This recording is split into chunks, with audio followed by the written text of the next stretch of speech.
കർത്താവിൻ്റെ പരിശുദ്ധ നാമം ഈ അനുഗ്രഹിക്കപ്പെട്ട നല്ല ദിവസം രാത്രി സമയം വാഴ്ത്തപ്പെടട്ടെ. ഒരു പ്രാവശ്യം കൂടെ ഗ്രേസ് ടിവിയുടെ ബഹുമാന്യ പ്രേക്ഷകരോട് ദൈവത്തിൻ്റെ വചനം ഷെയർ ചെയ്യാൻ ദൈവമായ കർത്താവ് എൻ്റെ ജീവിതത്തിൽ ഒരുക്കി തന്ന നല്ല അവസരങ്ങളെ ഓർത്ത് ദൈവത്തിന് സ്തോത്രം ചെയ്യുന്നു. സംഭവബഹുലമായ ഒരു പകലും കൂടെ നമ്മളെ വിട്ട് കടന്നുപോയി. നാം ആയിരുന്ന ഇടങ്ങളിൽ കർത്താവ് നമ്മളെ സൂക്ഷിച്ചു. ഓരോ ദിവസവും അത്ഭുതകരമായി കർത്താവ് നമ്മുടെ പ്രേക്ഷകരെ, നമ്മുടെ പ്രിയപ്പെട്ടവരെ കരുതുന്ന ആ ദൈവത്തിൻ്റെ വിശ്വസ്തതയോർത്ത് ദൈവത്തിന് സ്തോത്രം ചെയ്യുന്നു. ഈ രാത്രിയിൽ നമുക്ക് ഒരുമിച്ച് ദൈവവചനത്തിന് മുൻപാകെ ആയിരിക്കുവാൻ കർത്താവ് നമ്മുടെ ജീവിതത്തിൽ ഒരുക്കി തന്ന നല്ല അവസരങ്ങളെ ഓർത്ത് ദൈവത്തിന് നന്ദി പറഞ്ഞുകൊണ്ട് ഈ രാത്രിയിൽ ഈ സന്ദേശം കേൾക്കുന്ന എല്ലാവരെയും ഒരിക്കൽ കൂടി യേശു ക്രിസ്തുവിൻ്റെ നാമത്തിൽ വന്ദനം ചെയ്തുകൊണ്ട് ഇന്ന് രാത്രിത്തെ നമ്മുടെ ചെറിയ ചിന്തയ്ക്ക് ആധാരമായി നമുക്ക് വളരെ പരിചയമുള്ളൊരു വാക്യം ദൈവസന്നിധാനത്തിൽ വായിക്കാം. എന്നോടുകൂടെ ദൈവത്തിൻ്റെ വചനം എടുക്കാൻ കഴിയുന്ന എല്ലാ പ്രിയപ്പെട്ടവരും ദൈവത്തിൻ്റെ വചനം എടുത്താട്ടെ.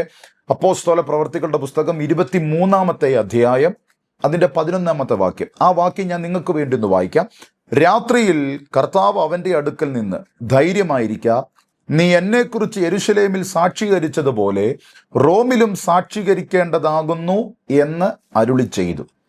അപ്പോസ്തല പ്രവർത്തികളുടെ പുസ്തകം നമുക്കറിയാം. നമ്മുടെ വാഴ്ത്തപ്പെട്ട കർത്താവ് യേശു ക്രിസ്തുവിൻ്റെ സ്വർഗത്തിലേക്കുള്ള ആരോഹണത്തിന് ശേഷം ഈ ഭൂമിയിലായിരുന്ന അപ്പോസ്തോലന്മാരിലൂടെ ദൈവമായ കർത്താവ് ചെയ്തെടുത്ത പ്രവർത്തനങ്ങളുടെ സംക്ഷിപ്ത രൂപമാണ്, രേഖയാണ് അപ്പോസ്തോല പ്രവർത്തികളുടെ പുസ്തകം 28 അധ്യായങ്ങളിലൂടെ വെളിപ്പെടുത്തിയിരിക്കുന്നത്. അന്ന് മാത്രമല്ല, ഈ കാലഘട്ടത്തിലും ദൈവം തൻ്റെ അപ്പോസ്തോലന്മാരിലൂടെ തന്നിൽ വിശ്വസിക്കുന്നവരിലൂടെ ഹല്ലേലൂയ ഹല്ലേലൂയ തൻ്റെ ദൈവദാസന്മാരിലൂടെ ഈ കാലത്തും സർവശക്തനായ കർത്താവ് അവൻ്റെ പ്രവർത്തികൾ ചെയ്തുകൊണ്ടിരിക്കുന്നു. ഇന്നലകളിൽ ചെയ്തു, ഇന്നും തൻ്റെ പ്രവർത്തനങ്ങൾ ചെയ്തുകൊണ്ടിരിക്കുന്നു. നാളെയും സ്തോത്ര കർത്താവിൻ്റെ 2ാമത്തെ വരവോളം അത് തുടരുന്നതായിരിക്കും.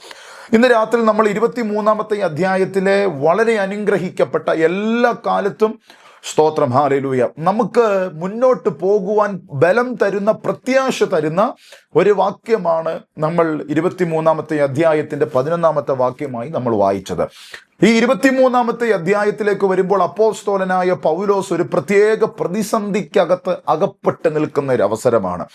ആ അവസരത്തിൽ ഒരു ദിവസം രാത്രിയിൽ തൻ്റെ അടുക്കൽ കർത്താവ് ഇറങ്ങി നിന്നിട്ട് പൗലോസിനോട് പറയുന്ന വാക്കുകളാണ്, പൗലോസേ നീ ധൈര്യമായിരിക്കണം, എന്നിട്ട് നീ എന്നെക്കുറിച്ച് യെരുശലേമിൽ സാക്ഷീകരിച്ചു. കഴിഞ്ഞ ദിവസങ്ങളിലൊക്കെ യെരുശലേമിൻ്റെ വിവിധ പ്രാന്തപ്രദേശങ്ങളിൽ എൻ്റെ വചനം നീ പറഞ്ഞു, നീ ഒട്ടനവധി അത്ഭുതങ്ങൾ ചെയ്തു, അതുപോലെ നീ റോമിലും സാക്ഷീകരിക്കേണ്ടതാകുന്നു എന്ന് ഹല്ലേലൂയ പ്രതിസന്ധിയുടെ ആ നിറഞ്ഞ രാത്രിയെ, പ്രതികൂലം നിറഞ്ഞ രാത്രിയിൽ ഹല്ലേലൂയ കർത്താവ് ധൈര്യത്തോടെ പൗലോസിന്റെ അടുക്കൽ ഇറങ്ങി വന്ന് പറയുന്ന ഒരു വാക്യമാണ് നമ്മൾ ഇന്ന് രാത്രിയിലത്തെ ചിന്തയ്ക്ക് ആധാരമായി വായിച്ചത്.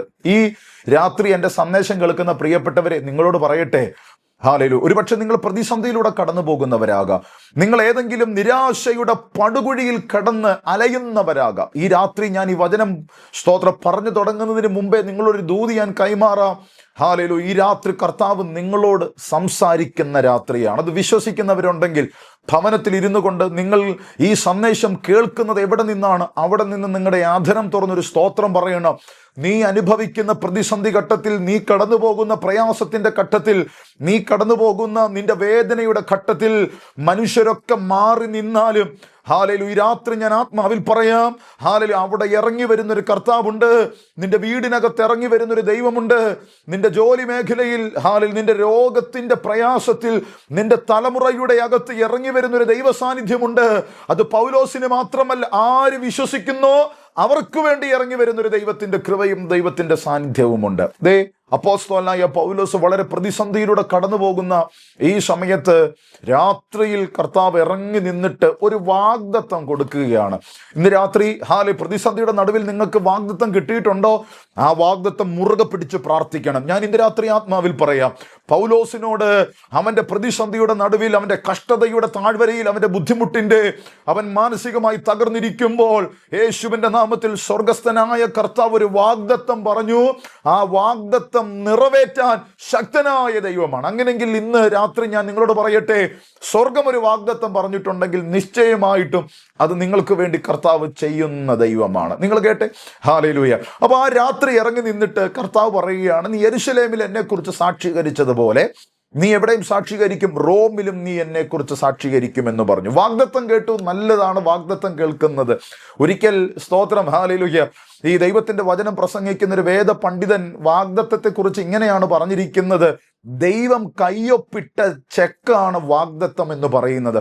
ഏതൊരു മനുഷ്യനെയും ദൈവമായ കർത്താവ് ശുശ്രൂഷയിലേക്ക് വിളിച്ചിറക്കുമ്പോൾ ആദ്യം കൊടുക്കുന്നത് അവന് വാഗ്ദത്തമാണ്. ഉൽപ്പത്തി പുസ്തകം 12-ാമത്തെ അധ്യായത്തിൽ ദൈവമായ കർത്താവ് അബ്രഹാമിനെ വിളിക്കുന്നുണ്ട്.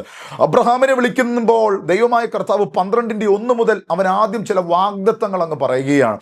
നീ ഇന്നതുപോലെ ചെയ്താൽ ഞാൻ നിന്നെ ഇന്നതാക്കാം, നീ ഇന്നതുപോലെ ചെയ്താൽ നിന്റെ തലമുറയെ ഞാൻ ഇന്നതാക്കാം, നിന്റെ സന്തതി പരമ്പരയെ ഞാൻ ഇന്നതാക്കാം. സ്തോത്രം. ഇന്ന് രാത്രി എന്നെ കേൾക്കുന്ന പ്രിയപ്പെട്ടവരോട് പറയാം, ഹല്ലേലൂയ, ഒരുപക്ഷെ വാഗ്ദത്തങ്ങൾ ഒത്തിരി കേട്ടിട്ടുണ്ടെങ്കിലും അത് ഇതുവരെ നടന്നിട്ടില്ലെങ്കിൽ, ഹല്ലേലൂയ, നിങ്ങൾ ധൈര്യമായിരിക്കണം. പൗലോസിനോട് ദൈവമായ കർത്താവ് പറഞ്ഞതുപോലെ ഈ രാത്രി ഞാൻ നിങ്ങളോട് പറയാം, നിങ്ങൾ ധൈര്യമായിട്ടിരിക്കുക.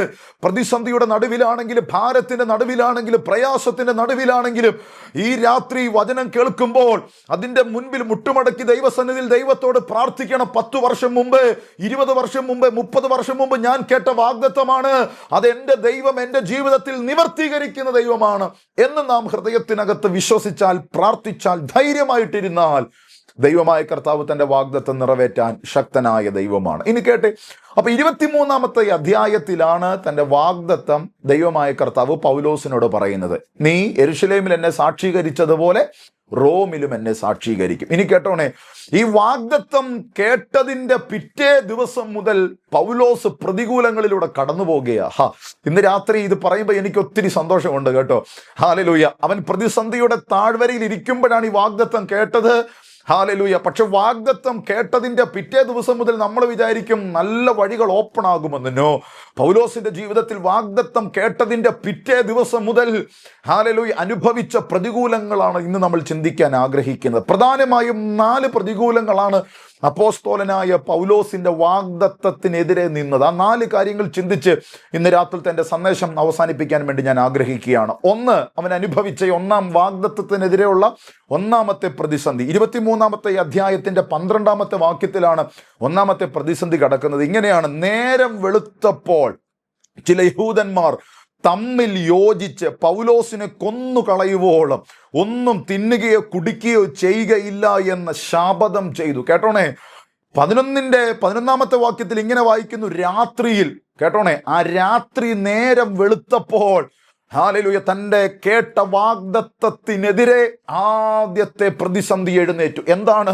സ്തോത്രം, ഹല്ലേലൂയ. ചില യഹൂദന്മാർ തമ്മിൽ യോജിച്ച്, ഏകദേശം 40-ലധികം യഹൂദന്മാർ എന്ത് ചെയ്തെന്നറിയാമോ? അവർ തമ്മിൽ യോജിക്കുവാൻ ഇടയായി തീർന്നു. എന്തിനെതിരെ? ഹല്ലേലൂയ, പൗലോസ് കേട്ട വാഗ്ദത്തത്തിനെതിരെ. സ്തോത്രം. അവരെന്താണ് ചെയ്തത്? ഹല്ലേലൂയ, ആ 40-ലധികം യഹൂദന്മാർ എന്ത് ചെയ്തു? ഒരുമിച്ച് അവർ യോജിച്ചു. എന്തിനാ യോജിച്ചത്? ഹല്ലേലൂയ, അവർ ശപഥം ചെയ്തു, ഒരു ഉടമ്പടി ചെയ്തു. എന്താ ഉടമ്പടി ചെയ്തത്? പൗലോസിനെ മുടിക്കുവോളം, അല്ലെങ്കിൽ പൗലോസിനെ കൊന്നു കളയുവോളം അവരൊന്നും കഴിക്കത്തില്ല. സ്തോത്രം, ഹല്ലേലൂയ, ഒന്നും കുടിക്കത്തില്ല എന്നുള്ളൊരു ശപഥമാണ്, എന്നൊരു ഉടമ്പടിയാണ് ആ യഹൂദന്മാർ തമ്മിൽ ചെയ്തത്. ഇന്ന് രാത്രി എന്നെ കേൾക്കുന്ന ദൈവമക്കളോട് പറയുക, വാഗ്ദത്തം കേട്ടിട്ട് ആദ്യം ഒരുപക്ഷെ നിങ്ങളുടെ ജീവിതത്തിൽ വരുന്നത് പ്രതിസന്ധിയായിരിക്കും. അപ്പോസ്തലനായ പൗലോസിന്റെ ജീവിതത്തിൽ വാഗ്ദത്തം കേട്ടത് തലേ ദിവസം രാത്രി, പിറ്റേ ദിവസം പ്രഭാതമായപ്പോഴേക്കും അവന്റെ വാഗ്ദത്തത്തിനെതിരെ ചില പ്രതിസന്ധികൾ ആഞ്ഞടിക്കാൻ തുടങ്ങി. ഈ രാത്രി എന്നെ കേൾക്കുന്ന ദൈവമക്കളോട് ഞാൻ ആത്മാവിൽ പറയാം, നീ കേട്ട വാഗ്ദത്തത്തിന് മുൻപിൽ ചില പ്രതിസന്ധികളുണ്ട്. ഹല്ലേലൂയ, പ്രതിസന്ധികൾ ഉണ്ടാകാൻ സാധ്യതകളുണ്ട്. പക്ഷേ ഹല്ലേലൂയ, ഈ രാത്രി പറയാം, വാഗ്ദത്തം തന്നത് ദൈവമാണെങ്കിൽ മുൻപിൽ ഏത് പ്രതിസന്ധി എഴുന്നേറ്റാലും, ഇനി മുൻപിൽ 30 അല്ല, 40 അല്ല, 400 അല്ല, 4000 അല്ല, കുറെ കൂടി ഞാൻ വിശ്വസിച്ചുകൊണ്ട് പറയാം, 4 2,400,000 ആളുകൾ നിനക്കെതിരെ ദൈവം പറഞ്ഞ വാഗ്ദത്തത്തിനെതിരെ നിന്നാലും ഇന്ന് രാത്രി വിശ്വസിക്കണം, അവര് ഉടമ്പടി ചെയ്തതോ അവര് ശപഥം ചെയ്തതോ ഒന്നും എന്ത് ചെയ്യത്തില്ല, നടപ്പാകാൻ പോകുന്നില്ല. കാര്യം നീയാണ് വാഗ്ദത്തം കേട്ടത്, സ്വർഗമാണ് വാഗ്ദത്തം പറഞ്ഞത്. അതുകൊണ്ട് അവരെന്ത് വാഗ്ദത്തത്തിനെതിരെ പ്രതികൂലമായി എഴുന്നേറ്റാലും അവരുടെ പ്രതികൂലങ്ങളെ എല്ലാം എൻ്റെ ദൈവം തച്ചുടച്ചുകൊണ്ട് നിന്നോട് കർത്താവ് പറഞ്ഞ വാഗ്ദത്തം നിറവേറ്റാൻ ദൈവമായ കർത്താവ് ശക്തനാണ്. അപ്പൊ ഒന്നാമത്തെ കാര്യം, അവന്റെ വാഗ്ദത്തത്തിനെതിരെ 40-ലധികം യഹൂദന്മാര് എഴുന്നേറ്റ് സ്തോത്രം പൗലോസിനെ മുടിക്കുവോളം നശിപ്പിക്കുവോളം അവരൊന്നും കഴിക്കത്തില്ല, ആസ്വദിക്കത്തില്ല എന്നുള്ള പ്രതിസന്ധി അവന്റെ മുൻപിൽ ഉണ്ടാകാനിടയായി തീർന്നു. പ്രിയരെ, താഴോട്ട് വായിക്കുമ്പോൾ ഞാൻ ആ ഭാഗം വായിപ്പിക്കുന്നില്ല. നമുക്കറിയാം സ്തോത്രം, ആ ശപഥം ചെയ്തവര് തോറ്റുപോയതല്ലാതെ പൗലോസിനൊരു പോറര് പോലും അവിടെ സംഭവിക്കുവാൻ അവരെ കൊണ്ട് സ്തോത്രം ഇടയായില്ല. ഇന്ന് രാത്രി ഞാൻ എൻ്റെ അടുത്ത ഭാഗത്തേക്ക് പോവുകയാണ്. രണ്ടാമത് പൗലോസിന്റെ വാഗ്ദത്തത്തിനെതിരായി ഉണ്ടായ പ്രയാസം എന്ന് പറയുന്നത് അതിൻ്റെ 25-ാമത്തെ അധ്യായത്തിലാണ്. 25-ാമത്തെ അധ്യായത്തിന്റെ 4-ാമത്തെ വാക്യമാകുമ്പോഴേക്കും പൗലോസിനെ മറ്റൊരു സ്ഥലത്തേക്ക് സ്തോത്രം കൊണ്ടുപോവുകയാണ്. ആ കൊണ്ടുപോകുന്ന വഴിയാത്രയിൽ പൗലോസിനെ കൊല്ലാൻ വേണ്ടി ചില പതിയിരിപ്പുകാരെ അവിടെ ആക്കുന്ന ഒരു കാഴ്ച. എന്തിനാ? പൗലോസിനെ കൊല്ലുവാൻ വേണ്ടി ചില പതിയിരിപ്പുകാരെ, സ്തോത്രം ട്രെയിനിങ് ലഭിച്ച ചില പതിയിരിപ്പുകാരെ സ്തോത്രം വഴിയിൽ ആക്കിയിരിക്കുകയാണ്. ഇന്ന് രാത്രി സ്തോത്രം എന്നെ കേൾക്കുന്ന പ്രിയപ്പെട്ടവരോട് പറയട്ടെ, വാഗ്ദത്തമുള്ളവന്റെ മേൽ ഇനി എന്ത് സംഭവിച്ചെന്ന് പറഞ്ഞാലും, അവനെ തകർത്ത് കളയാൻ ആരൊക്കെ ഉപവസിച്ചാലും, അവനെ തകർത്ത് കളയാൻ ആരൊക്കെ ശപഥം ചെയ്താലും, യേശുവിന്റെ നാമത്തിൽ വാഗ്ദത്തമുള്ളവനെ തകർത്ത് കളയാൻ ഏതൊക്കെ പതിയിരിപ്പിന്റെ ശക്തികൾ ശ്രമിച്ചെന്ന് പറഞ്ഞാലും അവനെയോ അവന്റെ വാഗ്ദത്തത്തെയോ തൊടാൻ സ്വർഗത്തിലെ ദൈവം അധികാരവും അവകാശവും കൊടുക്കുന്ന ദൈവമല്ല. അപ്പൊ രണ്ടാമത്തെ പ്രതിസന്ധി എന്ന് പറയുന്നത് പതിയിരിപ്പുകാരെ ആക്കി എന്നുള്ളതാണ്. ഇനി മൂന്നാമത്തെയും 4-ാമത്തെയും പ്രതിസന്ധികൾ വേഗത്തിൽ പറഞ്ഞ് ഞാൻ വാക്കുകൾ അവസാനിപ്പിക്കാം. മൂന്നാമത്തെ പ്രതിസന്ധി 27-ാമത്തെ അധ്യായത്തിലാണ്. നമുക്കറിയാം അവരിങ്ങനെ സ്തോത്രം തടവുപുള്ളിയെ പോലെ കപ്പൽ സ്തോത്രം യാത്ര ചെയ്ത് ഇങ്ങനെ മുന്നോട്ട് പോയിക്കൊണ്ടിരിക്കുമ്പോൾ അവന്റെ വാഗ്ദത്തത്തിനെതിരെയുള്ള മൂന്നാമത്തെ പ്രതിസന്ധി ഈശാനമൂലനാകുന്ന കാറ്റ്. ഈശാനമൂലനാകുന്ന കാറ്റ് ആ കടലിനകത്തടിച്ചിട്ട് കപ്പലിന്റെ നേരെ അടിച്ചിട്ട് കപ്പൽ എന്ത് ചെയ്തു? അത് നശിച്ചു പോകുവാനിടയായി തീർന്നു. കേട്ടോണേ, ആ കപ്പൽ യാത്രയിൽ ആരുമുണ്ട്? അപ്പോസ്തലനായ പൗലോസുമുണ്ട്. പക്ഷേ ഇന്ന് രാത്രി എനിക്ക് അതുകൊണ്ട് പറഞ്ഞ് അവസാനിപ്പിക്കണമെന്നില്ല. ആ തകർന്നുപോയ കപ്പലിന്റെ ഒരു പലക കഷ്ണത്തേലാണ് ഈ അപ്പോസ്തലനായ പൗലോസ് പിടിച്ച് തൂങ്ങി അക്കരെ വരുവാനിടയായി തീർന്നു. ഇന്ന് രാത്രി എന്നെ കേൾക്കുന്ന ദൈവമക്കളോട് പറയാം, ഈശാനമൂലൻ എന്ന കാറ്റോ മറ്റേതെങ്കിലും പ്രതിസന്ധിയോ നിന്റെ വീടിനകത്ത് അടിച്ചിട്ടുണ്ടെങ്കിൽ, തലമുറയ്ക്കകത്ത് അടിച്ചിട്ടുണ്ടെങ്കിൽ, യേശുവിന്റെ നാമത്തിൽ നിന്നെ തകർത്ത് കളയാനല്ല, വാഗ്ദത്തമുള്ളവനെ തകർക്കാനല്ല, വാഗ്ദത്തമുള്ള നിന്റെ തലമുറയെ ആ ഈശാനമൂലൻ എന്ന കാറ്റ് നശിപ്പിക്കത്തില്ല. ഒരുപക്ഷെ നിന്റെ വീടിനകത്ത്, നിന്റെ പടകിനകത്ത് വെള്ളം കയറി എന്ന് വിചാരിച്ചാലും ഒരുപക്ഷെ നീ വിചാരിക്കും, യേശുവിന്റെ നാമത്തിൽ എൻ്റെ വീടിനകത്ത്, എൻ്റെ പടകിനകത്ത്, എൻ്റെ തലമുറയ്ക്കകത്ത് വെള്ളം കയറി. യേശുവിന് അക്ഷരികമായ വെള്ളത്തെക്കുറിച്ചല്ല ഞാൻ ഈ രാത്രി പറയുന്നത്. പ്രതിസന്ധി മുങ്ങിപ്പോകുമെന്ന് വിചാരിക്കുന്ന ഇടത്ത് ഈ രാത്രി ഞാൻ ആത്മാവിൽ പറയാം, ഒരു കൊച്ചു പലക കഷ്ണം തന്നാണെങ്കിലും നിന്നെ അക്കരെ എത്തിക്കാൻ, വാഗ്ദത്തമുള്ളവനെ അക്കരെ എത്തിക്കാൻ എൻ്റെ ദൈവം ശക്തനാണെന്ന് ഇന്ന് രാത്രി വിശ്വസിക്കുന്നവരുണ്ടെങ്കിൽ നിങ്ങളിരിക്കുന്ന ഇരിപ്പിടങ്ങളിൽ ഇരുന്നു കൊണ്ട് ദൈവത്തിന് സ്തോത്രം ചെയ്യ്. കപ്പല് തകർന്നാലും കപ്പല് മുങ്ങിയാലും വാഗ്ദത്തമുള്ളവൻ മുങ്ങിപ്പോകത്തില്ല. ഹല്ലേലൂയ. അതുകൊണ്ട് വിശ്വസിക്ക്. ഹല്ലേലൂയ. ഒരു പലക കഷ്ണത്തേലാണെങ്കിൽ പോലും നിനക്ക് പിടിവള്ളി കിട്ടി. സ്വർഗത്തിലെ ദൈവം വാഗ്ദത്തമുള്ളവനെ എന്ത് ചെയ്യും? അക്കരെ എത്തിക്കുന്ന ദൈവമാണ്. ഇനി അക്കരെ എത്തിച്ചിട്ടോ, 4-ാമത്തെ പ്രതിസന്ധി അക്കരെ എത്തിയിട്ട അവർ മെലിത്ത എന്ന പട്ടണത്തിൽ ദ്വീപിലെത്തിയപ്പോൾ ശീത നിമിത്തം, തണുപ്പ് നിമിത്തം അവിടെയുള്ള ബർബരന്മാർ നന്നായി പൗലോസിനെയും കൂട്ടുകാരെയും എന്ത് ചെയ്തു? സൽക്കരിച്ചു. അവരെ വിറകൊക്കെ കൂട്ടി തീയിട്ട് ആ ശീതകാലം, സ്തോത്രം ആ ശീതകാലത്ത് വിറക് കൂട്ടി തീയിട്ട് ഒരല്പം ചൂട് കിട്ടട്ടെ എന്ന് കരുതിയപ്പോൾ ആ വിറക് കൂട്ടത്തിനകത്തുനിന്ന് ഒരു അണലി യേശുവിന്റെ നാമത്തിൽ പുറപ്പെട്ട് അപ്പോസ്തലനായ പൗലോസിന്റെ കയ്യേൽ കടിക്കുവാനിടയായി തീർന്നു. ആദ്യം ദേവൻ എന്ന് പറഞ്ഞവർ പിന്നെ അവരുടെ വാക്ക് മാറ്റി പറയാൻ തുടങ്ങി. കേട്ടോണേ, ഇന്ന് രാത്രി ഹാലലുയ വാഗ്ദത്തമുള്ളവൻ, സ്തോത്രം ഹാലലുയ, എവിടെ ചെന്നാലും ഇനി അവൻ കടലിന്റെ നടുവിലാണെങ്കിലും അവൻ കരയിലാണെങ്കിലും പ്രതിസന്ധി ഇല്ലെന്നല്ല, പ്രതികൂലമില്ലെന്നല്ല, ഭാരമില്ലെന്നല്ല, പ്രയാസമില്ലെന്നല്ല, രോഗമില്ലെന്നല്ല, കഷ്ടമില്ലെന്നല്ല, സങ്കടമില്ലെന്നല്ല. ഈ രാത്രി ഞാൻ ആത്മാവിൽ പറയാം, വാഗ്ദത്തമുള്ളവന്റെ കയ്യേൽ ആണലി കടിച്ചാലും യേശുവിന്റെ നാമത്തിൽ എന്ത് പ്രതിസന്ധി വന്നാലും വാഗ്ദത്തമുള്ളവൻ തകരത്തില്ല. ഹാലലൂയ. അതുകൊണ്ട് ഈ രാത്രി വിശ്വസിക്ക്, 4 പ്രധാനപ്പെട്ട പ്രതിസന്ധികളാണ് അപ്പോസ്തലനായ പൗലോസിന്റെ നേരെ ആഞ്ഞടിക്കുവാൻ ഇടയായി തീർന്നത്. ഇനി ഞാനൊരു വാക്യം കൂടെ വായിപ്പിക്കാം. 28 അധ്യായത്തിന്റെ 16 വാക്യം വായിക്കുമ്പോൾ, റോമിൽ എത്തിയ ശേഷം, കണ്ടോ സ്തോത്രം, എത്ര മനോഹരമായ ഒരു വാക്യമാ ആ 16 വാക്യം. കാര്യം 3 അധ്യായത്തിൽ ദൈവമായ കർത്താവ് രാത്രിയിൽ അവനോട് പറയുന്നു, ധൈര്യമായിട്ട് നീ ഇരിക്കണം, പ്രതികൂലങ്ങളുണ്ട്, പ്രതിസന്ധികളുണ്ട്. പക്ഷേ അതൊന്നും അവനോട് ആ രാത്രി പറഞ്ഞില്ല. എന്നാൽ ഇതൊന്നും പറയാതെ തന്നെ ഇതിനെ ജയിക്കാനുള്ള പ്രത്യേക ദൈവത്തിന്റെ കൃപയും അഭിഷേകവും വാഗ്ദത്തമുള്ളവന്റെ മേൽ, വാഗ്ദത്തം മാത്രമല്ല അതിന്റെ കൂടെ ദൈവത്തിന്റെ കൃപ കൊടുത്തു, അതിന്റെ കൂടെ അഭിഷേകം കൊടുത്തു, അതിന്റെ കൂടെ ബലം കൊടുത്തു. ഇന്ന് രാത്രി ഇന്നലകളിൽ കേട്ട വാഗ്ദത്തം നിന്റെ ജീവിതത്തിൽ നിവർത്തീകരിച്ചില്ലെങ്കിൽ, ഇപ്പോഴും നീ പ്രതിസന്ധിയിലൂടെയാണ് കടന്നു പോകുന്നെങ്കിൽ, ഈ ദൂത് നിന്നോടാ. പ്രിയ ആന്റി, പ്രിയ സഹോദര, പ്രിയ അങ്കിളെ, പ്രിയ മകളെ, ഈ രാത്രി ഞാൻ ആത്മാവിൽ പറയാം, മുൻപിൽ പ്രതികൂലം കണ്ട് നീ ഭാരപ്പെടരുത്, നിന്റെ ധൈര്യം ചോർന്നു പോകരുത്, നിന്റെ വിശ്വാസം നഷ്ടപ്പെടുത്തരുത്, നിന്റെ ആരാധന നിന്നു പോകരുത്, നിന്റെ ഉപവാസം ചോർന്നു പോകരുത്. ഈ രാത്രി ധൈര്യമായിട്ടിരുന്നു. അങ്ങകലെ വാഗ്ദത്തം കിടപ്പുണ്ട്.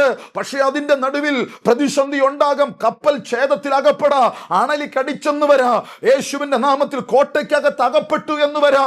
പക്ഷെ നിന്നെയും നിന്റെ വാഗ്ദത്തത്തെയും തൊടാൻ ഒരു വ്യക്തിക്കും എന്റെ കർത്താവ് അനുവാദം കൊടുക്കത്തില്ലെന്ന് ഈ രാത്രി ഞാൻ ആത്മാവിൽ പറഞ്ഞാൽ, എന്നോട് ചേർന്ന് ആമേൻ പറയുന്നവരുണ്ടെങ്കിൽ ഇന്ന് രാത്രി നിങ്ങൾ ഒരുമിച്ച് ആമേൻ പറയണം. എന്റെ കർത്താവ് ശക്തനായ ദൈവമാണ്. അവൻ വാഗ്ദത്തം ചെയ്ത ദൈവമാണെങ്കിൽ അത് ഉറപ്പിക്കാനും അത് നടത്തി തരാനും ശക്തനായ ദൈവമാണ്. ചിലർ വിചാരിക്കും വാഗ്ദത്തം കിട്ടിയ ഉടനെ പ്രതിസന്ധി ഇല്ല. നോ, ഒരിക്കലും അങ്ങനെ ചിന്തിക്കരുത്. വാഗ്ദത്തം ഉണ്ടെങ്കിൽ അതിനപ്പുറത്ത് പ്രതിസന്ധികളുമുണ്ട്. പക്ഷേ അക്കരെ എത്തിക്കുമെന്ന് പറഞ്ഞാൽ എൻ്റെ കർത്താവ് നിന്നെ അക്കരെ എത്തിക്കും. റോമിൽ എത്തിക്കുമെന്ന് പറഞ്ഞാൽ എൻ്റെ കർത്താവ് റോമിൽ നിന്നെ എത്തിച്ചിരിക്കും. അതുകൊണ്ട് ഇതിനിടയിൽ വരുന്ന പ്രതിസന്ധികളെ നോക്കണ്ട, ഇതിനിടയിൽ വരുന്ന രോഗങ്ങളെ നോക്കണ്ട, ഇതിനിടയിൽ വരുന്ന തകർച്ചകളെ നോക്കണ്ട, സ്തോത്രം, ഇതിനിടയിൽ വരുന്ന ഭാരങ്ങളെ നോക്കണ്ട, പ്രയാസങ്ങളെ നോക്കണ്ട. ഈ സ്തോത്രം അപ്പോസ്തലനായ പൗലോസ് ഏറ്റവും കൂടുതൽ പ്രയാസങ്ങൾ, പ്രതിസന്ധികളൊക്കെ അനുഭവിച്ച അധ്യായങ്ങൾ 22, 23, 24, 25. സ്തോത്രം, ഇന്ന് രാത്രി ഞാൻ ഇങ്ങനെ പറയാം, വാഗ്ദത്തം കിട്ടിയവന്റെ മേൽ ഒരുപാട് പ്രതിസന്ധികളുണ്ട്. വാഗ്ദത്തം പ്രാപിച്ചവന്റെ മേൽ ഒരുപാട് പ്രതികൂലങ്ങളും ഭാരങ്ങളും ബുദ്ധിമുട്ടുകളും കാണും. പക്ഷേ അവനെ തകർത്ത് കളയാൻ 4 ദിക്കിൽ നിന്നും ആളുകൾ എഴുന്നേക്കും. ചിലർ ഉപവസിക്കും, ചിലർ പ്രാർത്ഥിക്കും, ചിലർ മുട്ടുകുത്തും. പക്ഷെ വാഗ്ദത്തമുള്ളവനെ തോപ്പിക്കാൻ, അവനെ തകർക്കാൻ, അവന്റെ ശുശ്രൂഷ ഇല്ലാതാക്കാൻ, അവന്റെ കുടുംബജീവിതത്തെ, അവന്റെ തലമുറയെ ചിതറിച്ചു കളയാൻ ആരൊക്കെ ശ്രമിച്ചെന്ന് പറഞ്ഞാലും ഇന്ന് രാത്രി നിങ്ങൾ വിശ്വസിക്കണം, അതൊന്നും ദൈവം നടപ്പാക്കത്തില്ല. കർത്താവാണോ ഒരു വാഗ്ദത്തം പറഞ്ഞത്, അത് നിങ്ങളുടെ ജീവിതത്തിൽ സർവശക്തനായ ദൈവം ചെയ്തെടുക്കുന്ന ദൈവമാണ്. അതുകൊണ്ട് തകർന്നു പോകരുത്. പൗലോസിനോട് പറഞ്ഞതുപോലെ ഈ രാത്രി ഞാൻ നിങ്ങളോട് പറഞ്ഞിട്ട് എൻ്റെ വാക്കുകൾ അവസാനിപ്പിക്കാൻ വേണ്ടി ആഗ്രഹിക്കുക. ധൈര്യമായിരിക്കണം. ചില പ്രതിസന്ധികൾ വരുമ്പോൾ ധൈര്യമായിരിക്കണം കേട്ടോ. ഹല്ലേലൂയ. എന്നെ കേൾക്കുന്ന പ്രിയപ്പെട്ടവരെ, സ്തോത്രം, ഇന്നലകളിൽ ചില പ്രതിസന്ധികൾ നിന്റെ ഭവനത്തിനകത്ത് വന്നില്ലേ, നിന്റെ തലമുറയ്ക്കകത്ത് വന്നില്ലേ? ഇന്ന് നീ ചില പ്രതിസന്ധിയിലൂടെ അല്ലേ കടന്നു പോകുന്നത്. അതുകൊണ്ട് ഹല്ലേലൂയ, ധൈര്യം ചോർന്നു പോകരുത്, വിശ്വാസം ചോരരുത്, പ്രാർത്ഥന ചോരരുത്, ദൈവകൃപ ചോരരുത്, അഭിഷേകം ചോർന്നു പോകരുത്. മുൻപിൽ വാഗ്ദത്തമുണ്ട്. ഹല്ലേലൂയ. മുൻപിൽ ദൈവം എത്തിക്കാമെന്ന് പറഞ്ഞ ചില മേഖലകളുണ്ട്. മുൻപിൽ ദൈവം ഹല്ലേലൂയ സ്തോത്രം കൊണ്ട് ചെന്ന് നിർത്താമെന്ന് പറഞ്ഞ ചില ഹല്ലേലൂയ മേഖലകളുണ്ട്, ചില രാജ്യങ്ങളുണ്ട്. ഇന്ന് രാത്രി ഞാൻ അങ്ങനെ പറയാം, ഭൗതികമായ വാഗ്ദത്തമാണോ സ്വർഗം നിന്നോട് പറഞ്ഞത്? ദൈവമായ കർത്താവ് അവിടെ എത്തിക്കും. നിന്റെ തലമുറയോട് ഭൗതികമായ വാഗ്ദത്തമാണോ പറഞ്ഞത്? സ്വർഗം തീർച്ചയായിട്ടും അവിടെ എത്തിക്കുന്ന ദൈവമാണ്. അതുകൊണ്ട് ഈ നല്ല രാത്രി ആ നല്ല കർത്താവിൽ വിശ്വസിക്ക്, ആ നല്ല കർത്താവിനോട് പ്രാർത്ഥിക്ക്. വാഗ്ദത്തം ചെയ്ത ദൈവം വിശ്വസ്തനാണ്. പൗലോസിനോട് പറഞ്ഞു, ഹല്ലേലൂയ, ഞാൻ നിന്നെ യെരുശലേമിൽ സാക്ഷീകരിച്ചതുപോലെ റോമിലും നീ എന്നെക്കുറിച്ച് സാക്ഷീകരിക്കേണ്ടതാകുന്നു. അങ്ങനെ റോമിൽ അത്ഭുതകരമായ ശുശ്രൂഷ ചെയ്തെടുക്കുവാൻ സ്വർഗസ്വനായ കർത്താവ് പൗലോസിന് കൃപ ചെയ്തു. ഇന്ന് രാത്രി ഞാൻ ഇങ്ങനെ പറഞ്ഞ എൻ്റെ വാക്കുകൾ അവസാനിപ്പിക്കട്ടെ. ദൈവമായ കർത്താവ് നിങ്ങളോട് പറഞ്ഞ വാഗ്ദത്തം മറക്കരുത്. നിന്റെ തലമുറയോട് പറഞ്ഞ വാഗ്ദത്തം, നിന്റെ ജീവിത പങ്കാളിയോട് പറഞ്ഞ വാഗ്ദത്തം. ഹല്ലേലൂയ. നിന്റെ ബന്ധുമിത്രാദികൾ, ചാർച്ചക്കാർ, നിന്റെ ജോലിയോട്, നിന്റെ ശാരീരിക അവസ്ഥ, ഇപ്പൊ കടന്നു പോകുന്ന പ്രതിസന്ധിയോടൊക്കെ പറഞ്ഞ വാഗ്ദത്തങ്ങളുണ്ടല്ലോ, അത് കർത്താവ് നിറവേറ്റുന്ന ദൈവമാണ്. ആ നല്ല കർത്താവിൽ ആശ്രയിച്ച് ജീവിക്കുവാൻ കർത്താവ് കൃപ ചെയ്യട്ടെ എന്ന പ്രാർത്ഥനയോടെ ഞാൻ എൻ്റെ കൊച്ചു സന്ദേശം ഇവിടെ അവസാനിപ്പിക്കുന്നു. എല്ലാവരെയും ദൈവമായ കർത്താവ് അനുഗ്രഹിക്കുമാറാകട്ടെ. ആമേൻ.